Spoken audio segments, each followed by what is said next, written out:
Welcome, Karibuni, and thank you for gracing us with your presence this evening. This is where we discuss serious topics in a light and fun way with entrepreneurs, industry leaders who have agreed to share their story, the journey they have traversed to become who they are today. We hope that through these discussions, we will learn and get inspired by their story. Today, we talk about distribution. Distribution is the process of making a product or service available for the consumer or business user who needs it. This can be done directly by the producer or service provider or using indirect channels, distributors or intermediates. Well, our show streams live and addresses serious topics in a light and fun way as we engage in discussions with our guests who are Kenyan entrepreneurs, industry leaders, innovators, and we want to hear their story. Today we have in studio with us, starting with the ladies, Alice Mwalimu Ochieng, John Macharia, and Maurice Gitari. And our host, who is a familiar face on our screens, Mr. Waweru Njoroge. For those watching us live on YouTube or Facebook, you can ask questions or make comments, and we can bring them up on screen. We value your contributions on the show. And you can also follow us by our Twitter and Facebook handles, which is at Gr8leaderslive, or email us at Gr8leadership@gmail.com. Waweru, habari yako? Yes, Martin. Zuri-san, how are you doing? I'm good. Cold weekend. Yeah. Yeah, and I was just trying to think, hopefully we can make it through the show without me shrubbing at any point at all. Don't worry. Keep up with your signature. That's right, yeah. What show would it be without me having to do a shrub somewhere? Exactly. So, tuanze na Madam Ali. Let me take it from here. So Alice and John, we're still waiting for Morris, but we can kick off in the interest of time. We get, formalities out of the way as quickly as possible. I just want to hear some background about what you do, either the main aspect of the show. But I'll start again, ladies. Alice, just tell us about yourself a bit of a background, then I'll come to you, John.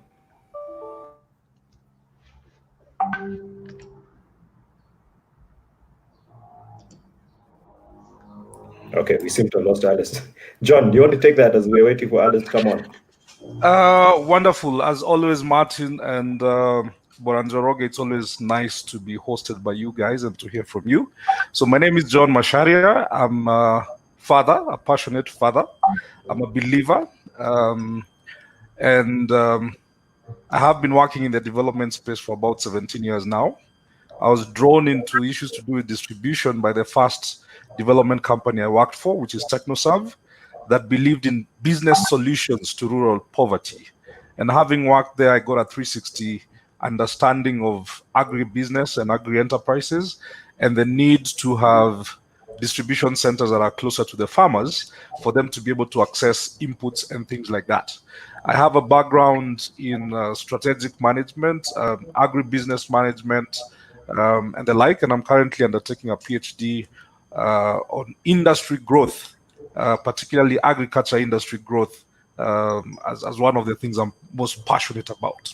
Thank you. Thanks, John. And you're doing all this, and you still have time to be a father as well. Well, there are things that how do I put it? There are blessings that are given to you by God, so you have to be a son, you get to be a father, you get to be a brother, you get to be a son, and you get to be a father, and you also get to be a leader. So I'm trying to be all four, all at the same time, and making sure that, we are able to feed Kenya and doing what the president is saying, 100% food and nutrition security, not just in Kenya, but in the whole of Africa. Thank you, John. Hats off to you for the commendable job you're doing. We're still going to miss a few guests, but we might as well get along with it. This is Great Leadership Live. This is episode 7. And we've had a current recurring theme. We started off with marketing, then advertising, then branding. And we're trying to then get the mix, finish our 4Ps now with the distribution. So thank you very much, John and Alice and Morris, when they do come in, for joining us. I'm going to get straight into the questions, and I'd like to remind our viewers, if they have any questions for John, Alice, and Morris, please send them through. We'll make sure we try and get them and respond to them as quickly and easily as possible. So John, let's take this off to get us into gear, right? So I'd like to say one thing. Distribution is the main element, one of the main elements actually of the marketing matrix. And Martin touched on it at the very beginning of the opening of the show, but can you tell us in more detail what exactly distribution actually is?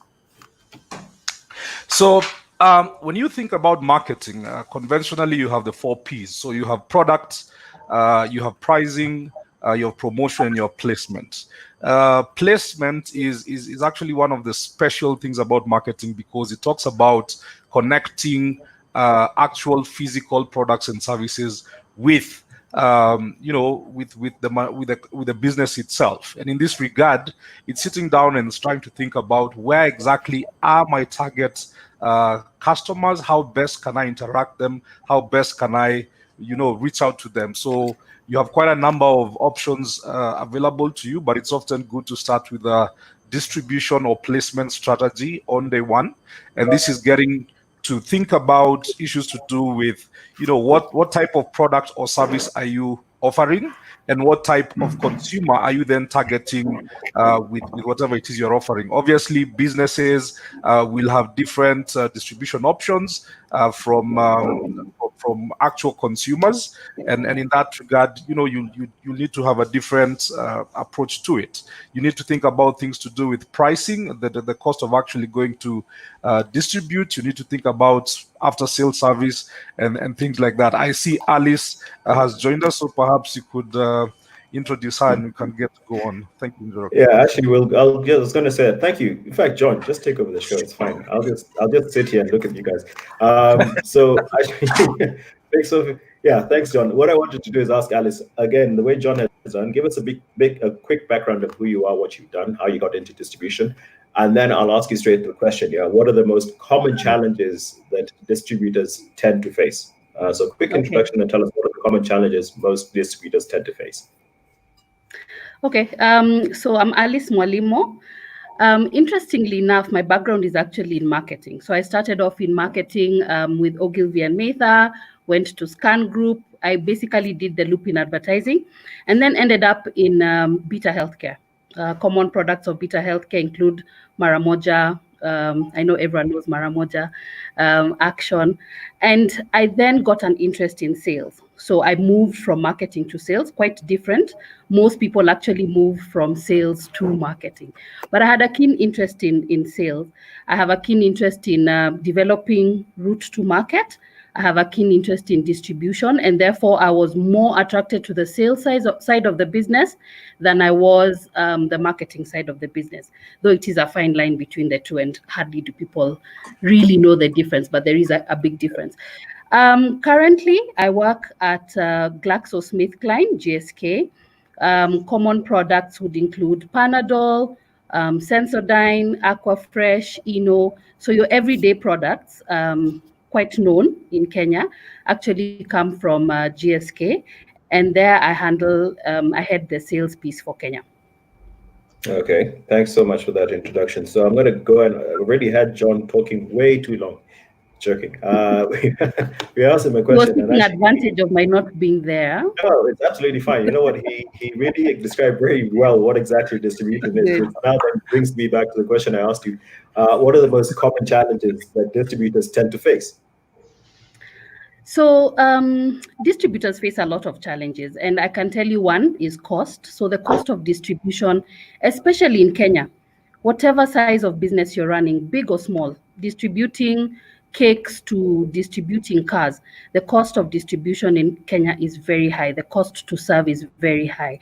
And distributors struggle with what should they charge and what should they keep as a profit, because they're facing, they're facing challenges from both the manufacturer, who has a profit margin that he wants to keep himself, and the consumer who's demanding a certain pricing, and therefore they're there in the middle and have to come up with pricing in very hard situations.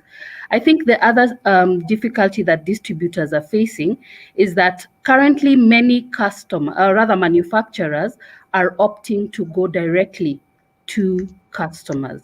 And that's why you see things like e-commerce are growing so fast, because many people are actually trying to to directly sell to their customers. So this leaves the distributor in a hard place, because much more he has to drive value in a business that is trying to eliminate him. So those are the two key issues that distributors face. A third is capitalization. So capital is actually a very big problem, and this is much related to the first point, where cost of distribution is very high. You're expected to put in costs in terms of resourcing, people, putting in assets, for example, cars, putting in costs for technology, and all this in your tiny margin. So the cost of also running a business is also very high in Kenya. Okay, thanks very much, Alice. And I'll throw now this question to John. In terms of, obviously, we have been talking throughout the series in terms of referring to startups, entrepreneurs, and SMEs. So I'd like to ask from that perspective then, what should entrepreneurs need to do in order to secure the right distribution for their businesses? And what are the evaluation factors needed to be taken into account? First of all, I want to appreciate what Alice has said. She's actually said some of the things that I probably had mentioned about distribution cost, especially distribution cost. But going back to what I was saying, I think the first thing is to have a clear strategy that clearly articulates or has a good perspective of your product and your target audience. In a company such as where Alice is working, you'd probably be segmenting your market and having different route to markets. For example, if you're going to, Kibera, Githurai, those would be different route to markets than if you're probably going to the likes of Modaiga and the like. But in terms of an evaluation for a route to market, I think for me, and based on my experience working in the agricultural space, what we encourage entrepreneurs to do is actually to figure out a catchment area. For example, if you're thinking about an agro dealer who is selling fertilizer or seeds, he needs to be able to figure out a catchment area that he's able to serve efficiently and effectively with the capitalization that he has. And the resources that he has. So that's money, vehicles, and personnel that he has, and make an analysis of how you can actually do that profitably. So you don't want it to be chewing into your profit or actually costing you more than it should. So the first thing is actually to do a proper business case around a catchment area, and that talks about the number of in agriculture, we talk about the number of farmers perhaps that you're able to serve, or the number of kgs that you actually need to be able to sell to be able to make a profit. And in terms of distribution, you have to think about the rational distance, a vehicle has to cover, because you have the logistical costs of, paying a driver, a turn boy, paying for fuel, paying for maintenance, and things like that. But ultimately, what we advise entrepreneurs to do is to do a market sizing of a certain catchment area that you're able to serve efficiently but profitably. And because we're talking about marketing, why you need to be able to do it efficiently and profitably is because the cost of losing a client or not serving a client is actually higher than getting a client. So you'd better grow slowly but organically, but you're able to give assurance to the existing clients that you have that you're able to serve them in the long haul, even as you seek new clients. So it has to be efficient, effective, but also profitable to your business. Okay, you've mentioned something I'm going to ask you a bit later on in terms of, that movement and how you can actually, what you're identifying. But I'm going to come back to Alice. Something John mentioned about marketing, and mine would be, again, why is innovation in product distribution as important as innovation in your marketing? Waweru, the one thing I always say is distribution. You'd rather have an okay product that you distribute well than have a good product that you distribute badly. Okay? I know it sounds a bit odd, but the reality is that is the way it is. If your good product doesn't get to your customers, you may as well not have sold it, right? So I'd rather have a product that functions good enough, not number one in terms of it's the best product in the world, but at least it's getting to customers. So at the end of the day, why are we producing? Why are we in this game? We're in this game because we want our products to get to our consumers. If our consumers are not consuming, then we may as well not have made the product, right? So the two are quite linked. So here you are, maybe as a company, you've invested quite a lot in your R&D. You're coming up with, the best product. You're looking out for trends and insights, and you've developed something quite formidable. And then at the last mile, you fail to get it to the customer, right? So you've done nothing, because the customer eventually didn't get to appreciate your product. So distribution comes in hand to hand, the basic 4Ps, right? The basic 4Ps that we learned those days in university are relevant still today. Because if I have great product, but I don't have a place to sell it, and I don't have the right pricing, because again, distribution affects your pricing, then product, which is the other P, becomes irrelevant. So the two have to go hand in hand. You cannot, I can't emphasize enough how important distribution is, and how important it is to innovate in your distribution enough. It is just as important as it is in innovating your product. The two go hand in hand. It's a marriage. Okay. Yeah, Thanks, if I could Alice. actually John, add do you want to add anything in there? I got my follow-up question that I wanted to ask you. The one thing that I never mentioned is that I also have a diploma in marketing from the Marketing Society of Kenya here in Nairobi, and I love marketing. So a lot of the things that Alice is talking about are, just bubbling. And the way I would actually try and sum up what Alice is saying is the utopia of marketing is being able to match a product to an actual consumer. And what I mean by match is you've developed a product that is actually not just going to the consumer, but is actually being used for the purposes intended. And if I might give an example of what I mean is, you all know about mosquito nets and the fact that, most of them were donated. And of course, they did get to different people. But most mosquito nets were actually being used to go and fish, as opposed to, having a child under the net. So that always sparks my mind. It's a good thing. It got to someone, but it's actually not getting used for the intended purpose that it was meant to be used. So being able to link your product innovation and also your distribution innovation, but more critically, getting the right consumer to use the product for the purposes it was intended, it's the best thing. Because if it's not used in the right way, use the manufacturer's process of how they're telling you how to use it, you might actually get into some trouble. True. Okay, there's a follow-up. The one I wanted to ask you in terms of now, when we talked about innovation in your distribution channels vis-a-vis, and that as your marketing channels, it's all and good. So we talk about distribution and what distributors need to do. But from my perspective as a person who's looking for a distributor, I've started a company about 3 episodes ago called Wawero Inc. But whatever I'm doing, I'm trying to distribute, let's just call it cologne or whatever the case may be. But then I wanted to find out, I'll start with John and then I'll go to Alice. How does one foster a strong relationship with a distributor, right? So I'm on this end, I'm looking for a distributor. How do I foster that strong relationship? And how do I go about securing better deals with suppliers and vendors? So that's my question. That's a follow-up to a question we had before. Yeah. So do I go and buy them tea and coffee, take them to the golf course and discuss business on the golf course, the way things used to be done? Yeah. So I believe there's no cookie cutter approach. And again, it might also vary by the type of product or service that you're offering.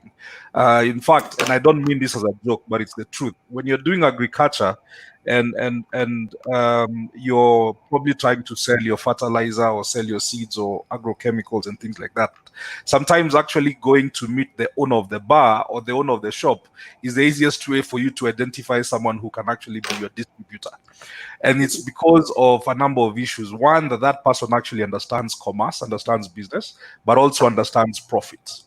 And if you go to most rural setups, you'll actually find that there's a typology of a person who actually ends up being a distributor. But having said that, if you're thinking about it at a national scale, I think the traditional way of doing it has actually been putting out advertisements on paper, calling for people who want to be franchisees or distributors. And the typical process is to, detail the amount of capital that you expect each and every one of them to have, detail the amount of, logistical support or human resource support that they need to have in terms of location, in terms of storage size that you expect them to be able to have, in terms of reach, turnover that they should be able to have in a year. You'd possibly receive all these applications and put them through, an evaluation process. But after the evaluation, it's probably the first time that you actually meet a person and you begin to have a conversation. And then, I believe birds of a feather fly together. So you do get a chance to talk to them and find out what their interests and passions are, and whether you're aligned in terms of the business focus, but as well as the need to drive penetration to consumers. That's my take. Okay. Yeah, just to add on to what John.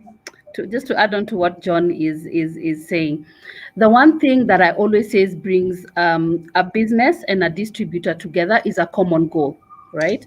So when you're choosing your distributor, and whatever size of business you're running, so it could be you're selling bicycles from the UK, for example. I know during Corona we've seen quite a number of businesses coming up. So whatever sort of business you're running, you have to look for a distributor who has a common goal or seems to have probably values, right? I mean, that's a really big one. Does he have the same values as you? Does he have the same sort of goals?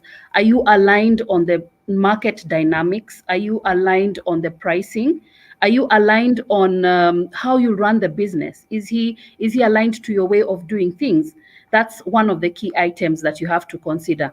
But I think something that's very key, and sometimes people get it wrong in distribution, is looking at the nature of your product.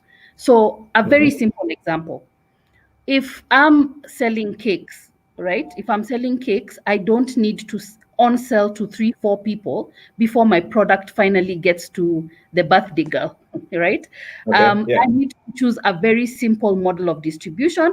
Probably I'm doing it online, talking to a mom, and the product gets to the house, right? So I'm selling cakes. But if, for example, I'm selling tissue paper, right? If I'm selling tissue paper, I can have 3-4 people in between to make sure that my product gets to Mandera. So I might have a convoluted type of distribution. But if, for example, I'm selling a very specialized technical program, right? I'm selling a program that's only sold to engineers who make roads, then I have to have a way of getting to that customer directly because I'm selling a very technical product. So the nature of your product is one of the key pieces in distribution. Something also very important, and I think people don't think a lot about this, is what price am I going to sell my product to the consumer? That will determine who is in between, who are the middlemen, right? So it really beats sense if I'm selling my product at 50 shillings, but it ends up getting to the consumer at 3,000 shillings, right? And other clothes in the market are 1,000 shillings. So I have to look at my distribution, what's making my costs go up. So those are the type of things when you're thinking of a distributor. You have to look at the nature of your product. You have to look at your final pricing to the consumer. And then again, you also have to look at, is there synergy between you and the middleman who's running your product? Are they genuine? And are they, I go back to values, do they have the same value system as you? Are they honest? If one of your business model, I'm not saying it has to be one of your principles, but if one of your principles is timely and efficient, honest business, then you need to look for distributors who are buying into that same set of values so that gets to the consumer and the consumer understands who you are and doesn't judge you by the middleman. Okay, and I'll follow that up. I always have a lot of follow-up questions, but I've got to tuck that one away slightly. I'm going to come to John. It's something that Alice said, and I'm sure a lot of people have asked. And as much as it is in our textbooks and we read about it, there might be some people who might want to actually understand fully what is the difference between direct and indirect distribution, and what are the advantages and disadvantages of the same? So again, picking from what Alice has said, Alice, and I'll use the example that's used of a cake. So if you understand your customer and you understand your market, then you're able to figure out which one works for you. So direct marketing is exactly what Ali said, where you're actually reaching directly to a consumer. I think with COVID, this has perhaps been one of the most used medium of actually getting products from a business to a consumer. The second one, which is more indirect, is where you have different channels, you have different levels before you actually get to a consumer. And again, Alice mentioned, if you have toilet paper and you need to get it to Mandera, perhaps you'll choose to have a distribution channel that has a wholesaler, has a retailer, maybe has a kiosk or a convenience store. So you probably have 6 or 2, 3 or 4 or whatever the case may be of intermediaries between you, who is the business or the entrepreneur, and the eventual consumer who is actually buying a particular product. I think in terms of advantages and disadvantages, I would have again back to what Alisa said. You need to think about what is the customer experience that you actually want to generate. So obviously having a business speak directly to a mother or a father about a cake that develops a very good customer experience. On the other side, there are cost issues. You can't do that for the whole world. I believe that I think at some point Dell actually tried to do that, where you could order a computer from wherever and it could actually be directly assembled and mailed directly to you, and it bypassed wholesalers and retailers and things like that. And it's probably been overtaken by events now. But then sometimes if you're delivering a car, for example, from Germany, from wherever, you actually need to think about a more efficient system of getting to your client. Some products are quite bulky, so they actually need a very different approach to distribution. Right now, I think direct marketing is quite advantageous because it's also most profitable if you can actually be able to get sufficient numbers to serve, because you're actually not splitting the revenue with anyone. And that then also becomes a disadvantage of an indirect system of marketing. However, if you think about things like after-sales service that you're not able to do yourself, if you're thinking about making spares accessible, then an indirect system actually becomes better because you're able to serve people more broadly. And I always, getting away from cars, if you think about Singer, the machine that is used for knitting, I think there's actually a Singer shop in any town you think about. And maybe we actually don't know the Singer manufacturer in Nairobi, but there's probably a guy who imports, and that has its advantages because you have more brand visibility, you have a better brand experience because you're interacting with people more closely, even within the counties in Kenya in particular. But you also build a network that is good because network marketing also works. So having more people speaking about your commodity is also fantastic. Yeah. And I think thanks, Alice, you want to add anything? Then we're going to have some questions from some of our viewers. I just wanted to add on to something that John has said. So yes, direct and indirect, but actually as a business you can choose to have a hybrid model, right? And this probably depends on your product mix. So just to give an example of probably a pharmaceutical company that might have over-the-counter medication. So over-the-counter medication can be sold in any channel. So it can be sold in any pharmacy, and you might decide, let me go the indirect way, where I have wholesalers who sell to pharmacies who then sell to consumers, or I'll sell to wholesalers who sell to retail shops who sell to customers, and that's indirect. But in that same pharmacy company, or rather pharmaceutical company, I might have a specialized, for example, cancer drug, right, which needs refrigeration. And I don't trust that the whole indirect model will ensure that my product is getting in the right manner to the customer. I might choose for that particular product to go the direct way and get my consumers probably getting to a hospital and me shipping directly to them through the hospital. So it's really looking at your business and deciding what model works best for you and for your products. I might have a product that has very thin margins, right? And for that product, I decide, look, my margins are too thin. On this one, I'm going direct to customers. Or I might have a product that has very high margins, and therefore I have a bit to spare and share through the channel. So it's really for an individual to look at their product mix and then decide what works best for them. Okay, thanks, Alice. We have some questions from viewers who are watching diligently from home. Yep. I have a question from, let's start, since Alice has just finished talking. Janice Kemoli, you can see the question over here. Can we have an example of an SME? That's to Alice. We have another question over here from 3T Engineer, who was one of the panelists 2 weeks ago. How difficult is it for an SME to get distribution in place, e.g. a farmer? I'll give that question to John. Sawa, we start with Alice. Okay. Yeah. So an SME's biggest concern will always be cost, right? So you started a business, it's not too big, right? You're probably running it with a few people, 10, 15 people. So you don't even have the ability to resource in terms of salespeople. Now, what that means is, therefore, your biggest concern is, I want my good product to get to my consumers at a very good price.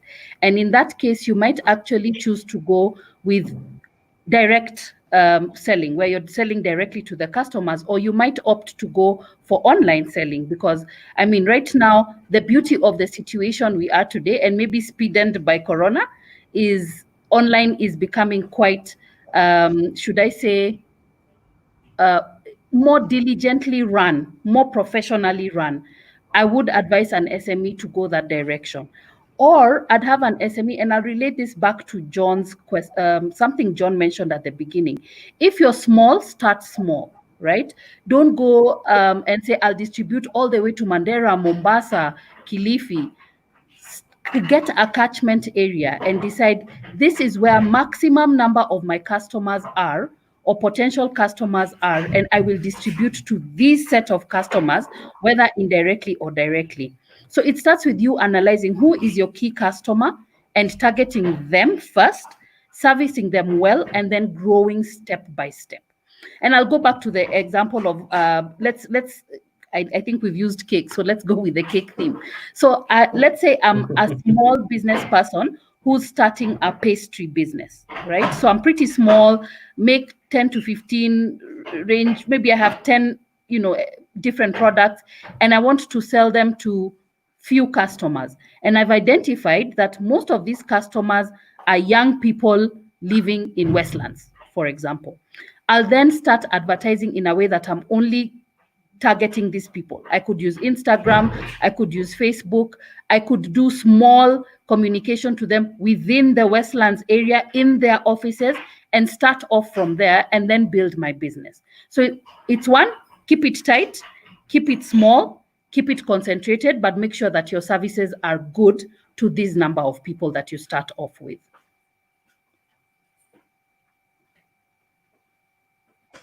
Yeah, and taking it from there about farming. So farming is often is mostly interesting for a number of reasons. When you're thinking about distribution, beyond thinking about size, your first biggest constraint is often that most agricultural commodities are actually perishable. So that also has a big impact on how far and how big you might want to go as a startup. And perhaps one of the most successful startups in farming has actually been the milk ATMs, because you could actually, get into a deal with a shop owner or, a supermarket, put an ATM there and directly get milk from your farm, and you can be able to sell it directly. However, that is not necessarily possible, for other forms of agricultural commodities. I think in Kenya right now, if you have vegetables, you then have to take them to Marikiti, or you take them directly. And either of these choices are good, but you have to understand them in light of the minimum volume to trade. So if you want to sell to Marikiti, I think there's a prescribed way for you to be able to do that. But if you want to do away with the brokers, the first thing you have to think about is scale. How much volume is required for which kind of market, what are the transaction costs that you have to go through to get to that market. So unlike finished commodities, most agricultural commodities are raw, so they actually get charges for cess. You have to get loading and offloading costs. You have to get transport costs. And these ones will often be your most expensive costs. If you've done a value chain analysis, you'll always find that logistics in agriculture actually takes quite a big chunk of the money that consumers can be able to sell. But again, going back to what Alice has said, we're also seeing innovation in distribution in the farming system. So for those of you who know Twiga is basically an online platform or a digitized distribution model that collects vegetables from about 25,000 smallholder farmers in Meru, Nanyuki, Laikipia, and a couple of other places, and distributes it to about 2,000 to 3,000 mamambogas in Nairobi. That could be a way for you to also get to market. I think recently they've had a partnership with Jumia that actually aims at providing a basket of fruits to any home that you'd want to would want to order. But at the end of the day, I think that whatever model you choose, you have to understand how to keep your perishable products in good condition, because a banana after 5 days, it's no longer yellow, it starts getting black spots. When it gets black spots, it affects price, it affects how you can actually deliver it. A potato, Kenya, I think right now we are doing a lot of shangi begins to sprout in 2 days. So if you're going to bring, 20 tons of potato from Kinangop into Nairobi and it's not sold in 2 days, you're looking at seeds. Those are no longer where potato. Milk begins to, the bacteria in milk begins to multiply after about 6 hours, right? After 6 hours, if milk is not it's not refrigerated, then you begin to look at bacteria buildup, and I think that begins to break the standards of milk that should be consumed locally. So in agriculture, your biggest issue is think about perishability, think about the business case. Whatever distribution model you think about perishability. Think about the cost of transportation to your end market. Think about cess costs and how they build up to your eventual product. And lastly, think about the visual effects of actually a ripe fruit, a good vegetable, and things like that. And the less the number of people you actually have, the better the commodity you're actually able to provide to a market. Okay, thanks, John. Alice, I want to ask you a question. And John has already answered something I wanted to ask about perishable goods, but let's change gears a bit and ask the question. So how do you determine a customer's triggers, especially in light of this COVID situation? I know in the UK, everybody seems to be running out of toilet paper for some reason. I have no idea why. But here in this market, we've seen people, proliferation. There it goes. Bang, bang. Yeah, that word of many of them in the market of masks and things like that. So how do you determine your customers' triggers? And then how do you work in a situation where you have a crisis like a pandemic, like COVID? Okay, so one of the biggest, should I say, opportunity lies in providing necessities, right? So people will always eat, people will always use personal care products, people will always cook, people will always brush their teeth. So there are those products that don't necessarily need a trigger and are essentials and will be bought in crisis or not in crisis. Okay, so those are easy products to start selling and are, should I say, the lowest hanging fruit. And those are where you tend to find a lot of competition. Then we have triggers that are related to, example, seasonality. So when I talk about seasonality here, so for example, during cold period, there'll be an uprise in warm clothing. There'll be, people will need certain medication because they're falling sick because of the cold weather. They'll buy, if it's rainy, people will buy umbrellas, people will buy gumboots, for example. So there are those that are necessitated by, seasons. Then we have products that are generally very niche, right? So that are very lifestyle driven and that are triggered by lifestyle. So for example, I'll demand a certain car because of the level of my lifestyle. So there are those that are triggered by lifestyle. I'll demand a certain type of food. I'll demand for a certain type of restaurant. I'll visit certain entertainment areas. I'll drink certain types of drinks because of lifestyle. So there are those that are, should I say, triggered by money, if for lack of anything else. But I think the most important thing. I was going to ask the same question, or keeping up with the Joneses. Keeping up with the Joneses, right? So there are those things. I'll make my hair in a certain place, or I'll demand for certain products because I now have, a certain amount of money. But I think the one thing that is common amongst all consumers, and I've seen this with time, is consumers at whatever level of consumption always want value, right? So you have to be driven. The biggest trigger in consumption is value. If you can give value to your customer at whatever level, so it could be that banana that that we're speaking about that is being provided by a farmer. It's a good banana. It's worth the money I'm paying for.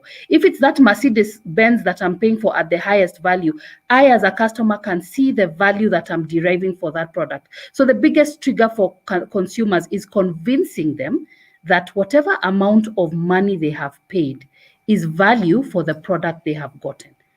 If you're an SME and you're running a business, that should be your underlying thought for anything that you're selling, of whatever nature. And I'm not a big proponent of things should be, for example, cheap, right? I don't like the word cheap. I think for me, it's about value. Anything that I buy could be expensive, could be cheap, could be a lollipop in the shop. The point is that I feel that as a consumer, the amount of money that I have paid for that product is worth that product. Then you've won as a manufacturer or as an owner of an SME. Okay, thanks. I really like the answers you guys are helping us out. I mean, it's just, I think a lot of people have actually been enlightened, and that we can see it from some of the responses. And I believe we've got 2 other questions from viewers who are viewing the show. Yeah. Yeah, the comments today are just amazing, guys. I mean, you both, Alice and John, are really well. Let me start with one of the. You're even at a loss for words. I'm at a loss for words because I mean it's just so interesting. I also have my own questions, and mine will go more towards the how do we modernize distribution and stuff like that. But let's first take some questions from the audience, guys who are watching us. So we've got Eva Mwai, how does one set up distribution for flour milling business? Is selling to retailers the best model, owing to the margins, or do we use distributors because of the volumes? Then I'll just bring them up, and then I'm sure between John and Alice, you'll know how you tackle this. How do you control the customer experience for a product that has many intermediaries, especially when the distribution is at scale? We've got Maureen Kanyi. Would you please shed some light on a distributor who's been using the traditional method of doing distribution, but now wants to manage using digital? How can she or he do it? And one more here. Alice rightfully mentioned that the cost of distribution in Kenya is one of the highest. How can I, as a distributor, manage or minimize the cost? Okay, let's start again with the ladies first. Alice? Okay, so which one do we take first?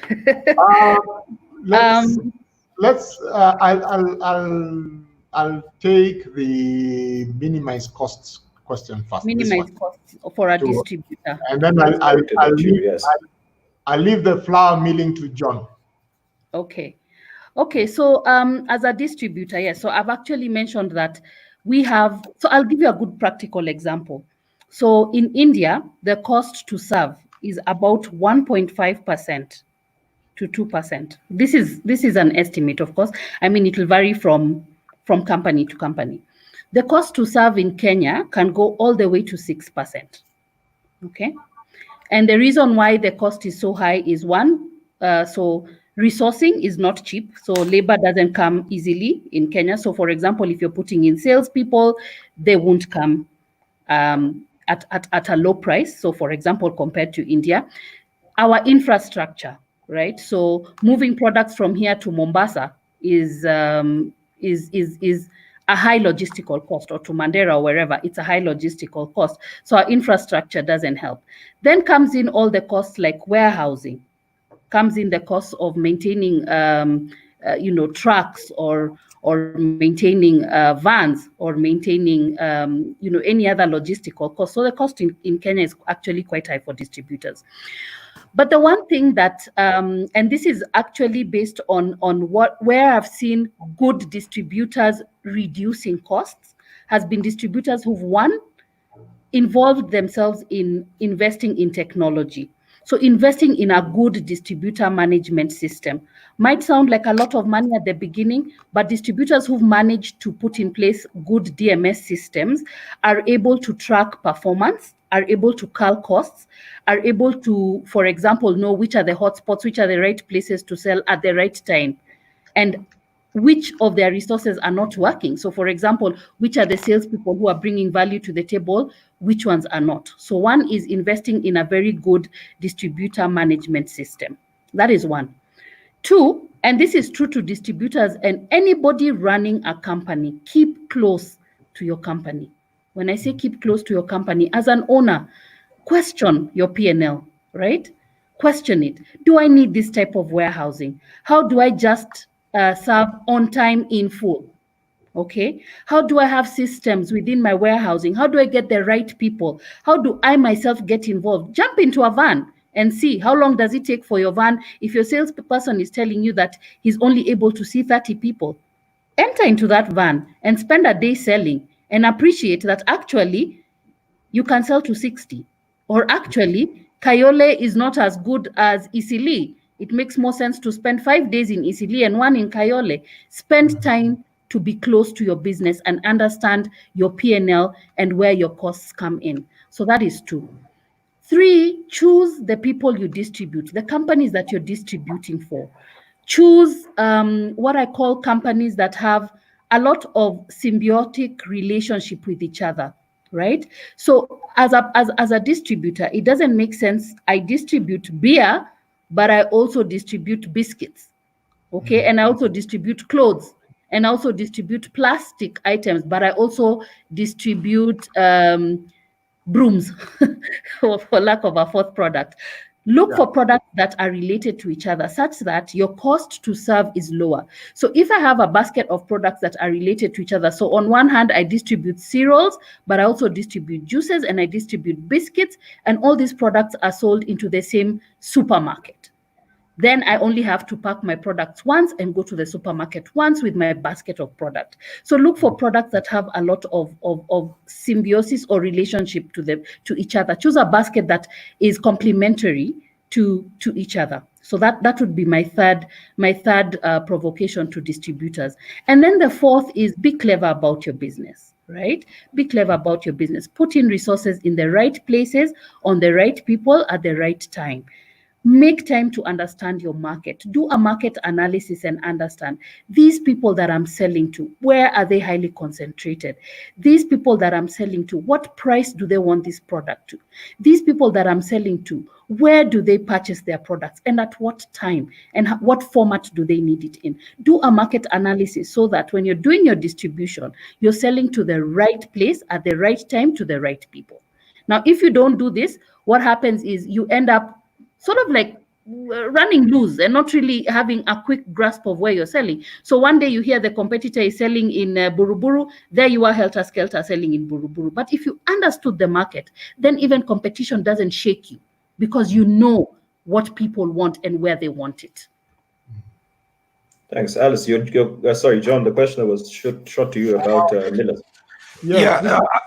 Actually, I would want to pick up a little bit from what Alice has said. A couple of years ago, I was advising a client on how to grow their business. So they basically decided to, buy a truck and take milk to Mombasa, and halfway in Voi, all that milk actually got spoiled. What am I driving at? Sometimes you need to think also about the costs of spoilage and spillage because of the distribution pathway that you use.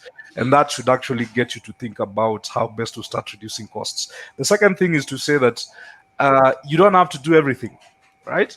And what I mean is, right now in Kenya, I think we have the likes of Lorry, that are fleet management softwares that allow you not to invest in large freight trucks, and you can basically go to the application and know how many vehicles are in Kisumu and are coming to Nairobi, that you can actually either get a product from Kisumu to Nairobi or vice versa.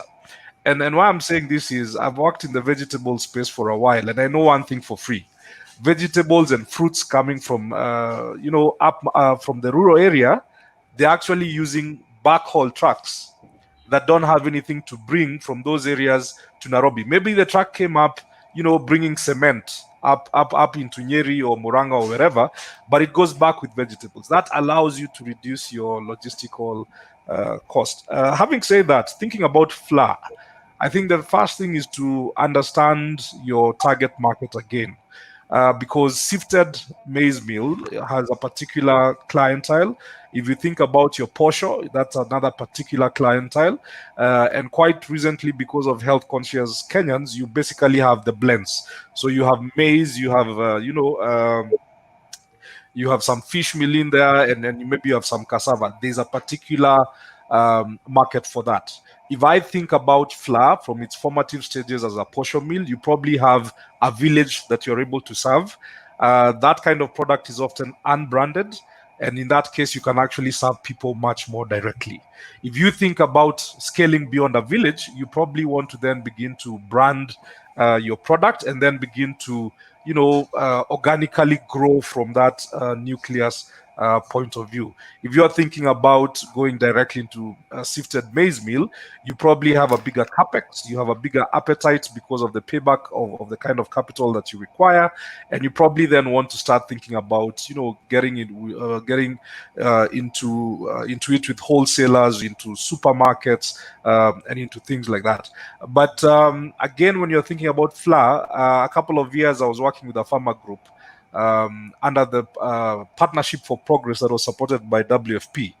And one of the things that we actually found at the time that was very useful, especially for farmers, was this institutional market. So, for example, if you think about schools, can you just do flour for schools? A school can have 100, 200, a boarding school, yeah, from 1 to from 4. You can have 400 kids who eat ugali every day. That's a lot of flour.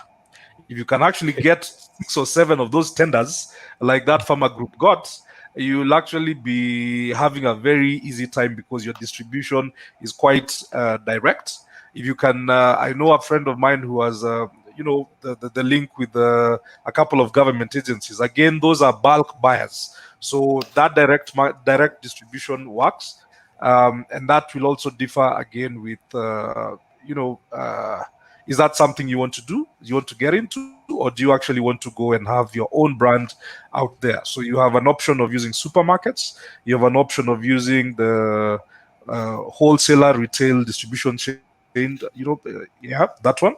You can less more about online marketing for unga. I think I've seen more of word of mouth for unga. So for people who are in Nairobi, Kirinyaga here, there's a guy who really does some good blends. He never advertises anywhere. You'll never find a wholesale shop anywhere, but somehow everyone seems to know there's a guy in Nairobi who has flour that you can mix with millet and things like that. So I think there are quite a number of things that we can talk about, but less specifically at this particular forum. Thank you. Okay, guys, we have about 5 minutes left, and we still have 2 questions that had been left unanswered. Alice, could you take the other question that was asked? Peter, right? I think it was a gentleman called Peter. Is this the question on how do you maintain your brand, and you have many intermediaries, isn't it? Yeah. Okay.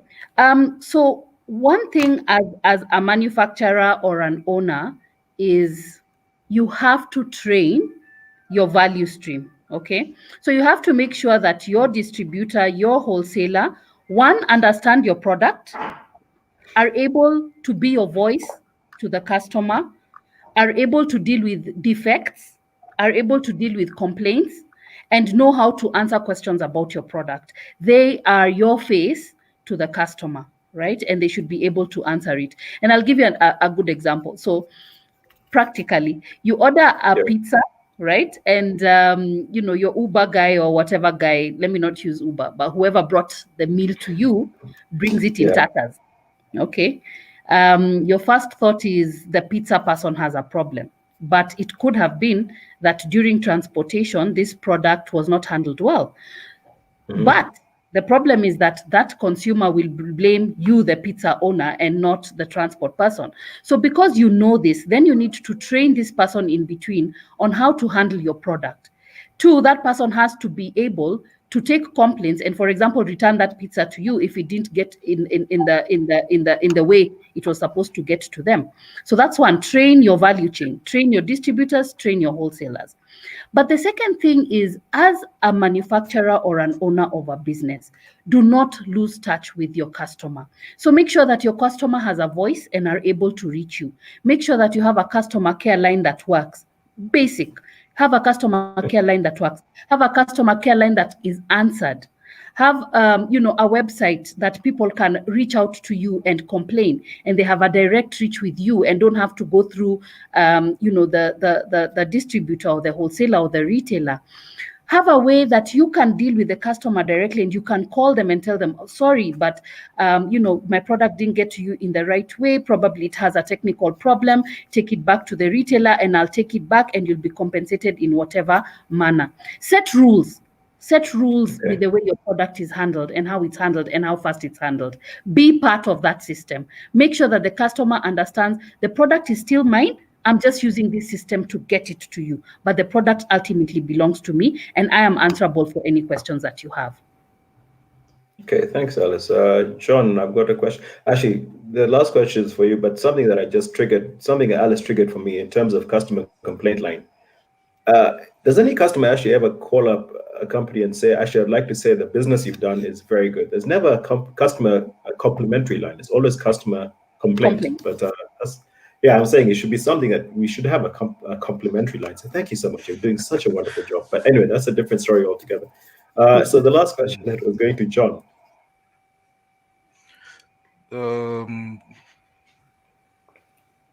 So would you please shed some light? There we are. Don't worry about your eros and aras.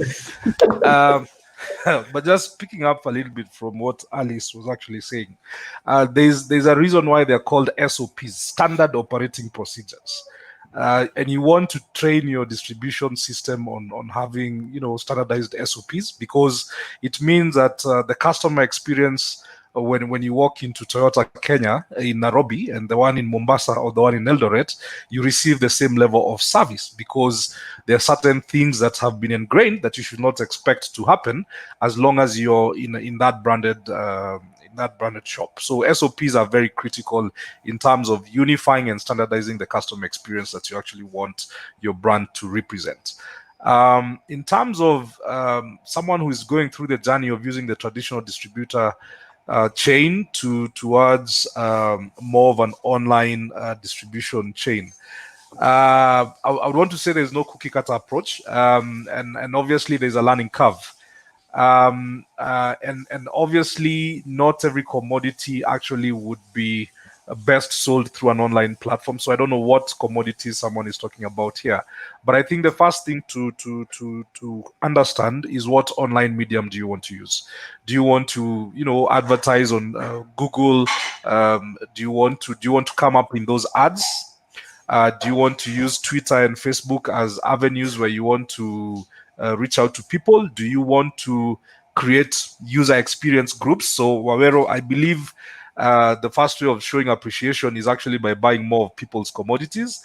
But I think, and I know this from bicycles, Giant and Cannondale, those kinds of companies actually believe in creating customer user groups that actually push sales. I think there's a Mercedes club in Nairobi, there's a BMW, and so on and so forth. So I don't think there's a cookie cutter approach, but online marketing in itself is a science, and I think there are quite a number of professionals that can actually help you think through what your digital strategy ought to be. So but for simple entrepreneurs, I know coincidentally in the last COVID, in this COVID period, one of the things that has really been sold through WhatsApp groups is beer. Quite interesting. You think that people actually don't want to stay away from these things, but it actually went up. Clothes are also quite sold a lot using those platforms, and that is good. But I've seen less of a problem of people selling food using this platform. So there's no cookie cutter approach. I think right now you can do a trial and error and try and see, but ideally what you need is a digital marketing strategy that actually helps you understand how you can actually better place products. And actually, to give you an example, if you looked at, is it a month or two ago, Jumia was actually considering getting into business with kiosks, so that the kiosks are actually the delivery points for different consumers. And you can imagine why.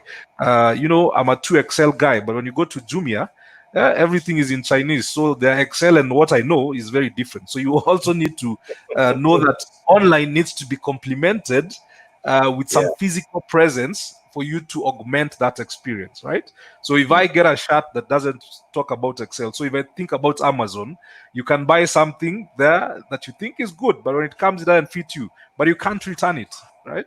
So those are some of the things to think about. Okay, thanks, Alice and John. Unfortunately, that's the time the time we have at the moment. I'm sure there's a lot more questions a lot of people have. I think we need to make this like a sequel. You know, the way they had Terminator 1, 2, and 3, and then some other ones after that. So we need to do a distribution part 1, 2, and 3, so we can actually expand on everything that everybody else wants to know. It's been an absolutely riveting conversation. And this has been Great Leadership Live, episode 7. I'd like to ask our guests very quick partner shots in terms of either advice or anything that you've experienced in yourselves that you might want to impart to those who are watching. I'll start with Alice, please. Okay, so I'll say something in conclusion, about distribution, and it just occurred to me when we were having this, this episode. And the one thing I would describe at, distribution is it's a relationship. It's a relationship between a manufacturer and an owner, and then a wholesaler and a retailer, and finally the customer. There's a lot of intimacy, for lack of a better word, between these three people.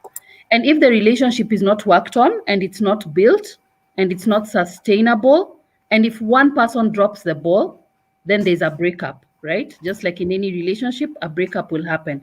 And then the product will not get to the consumer. So my parting shot is, if you're running a business, you're an owner of a business, you're thinking of running a business, or you're a manufacturer, look at a distribution as a relationship. It's just as important as the product that you're doing. It's just as important as the customer that you're targeting. It's just as important as the profits you want to make. It's just as important as the product you're distributing. So make sure that you get your distribution right. You'd rather even wait. You'd rather not even sell that product, but wait till you distribution right. I think for me, that's the parting shot. Thank you so much, John. Yeah, so I have fewer words than Alice, but I would say something that I saw on Martin's handle: keep it simple. Don't complicate it. Don't get deluded by the many, terminologies and nomenclature that you might use. Keep it simple. Number 2, numbers don't lie. Pesa haidanganyi. Numbers don't lie. Okay. If it makes sense on money, then you have something going. If you're losing money, retract, rethink, but keep it simple, and numbers don't lie. Thank you. So if it makes sense, it makes sense. If it makes sense, it makes sense. If it makes sense, bas. Yes. It makes sense, as in cash. If it makes sense, it makes sense. Thank you, John. Thank you, John. Keep it simple, stupid. KISS principle. Yep. Poweru? Yeah, so I was going to say that's all the time we have, unfortunately. And honestly, it has been an absolutely fantastic pleasure having both John and Alice on today's episode about distribution. We hope to have you back rather, we invite you. We'd really be honored if you grace us with your presence again, and we can continue this conversation. Mine is just to say thank you so much. And to our viewers at home, thank you so much for your participation, and thanks for your questions. We always appreciate all your participation, and we'll see you next week, inshallah. Thank you very much. Thank you. Bye, all. Thank you. That was...